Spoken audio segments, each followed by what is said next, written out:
ఏవండి మొన్న బంగారం అమ్మితే 10 lakhs క్యాష్ ఇచ్చాయి. అవంతా నా అకౌంట్ లోనే వేసాను. మంచి పని చేశా కదా. అలా ఎందుకు చేసావు? నాకు చెప్పాలి కదా.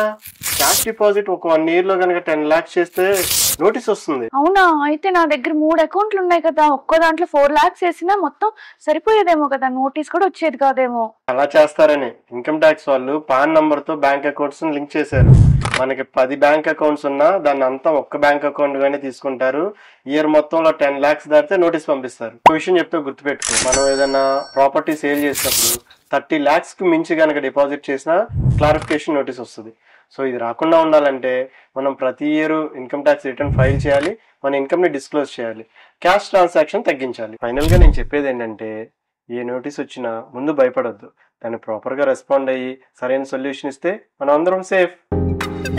ఇలాంటి యూస్ఫుల్ కంటెంట్ కోసం మన ఆడిటర్ ఛానల్ ని సబ్స్క్రైబ్ చేయండి, లైక్ చేయండి, షేర్ చేయండి.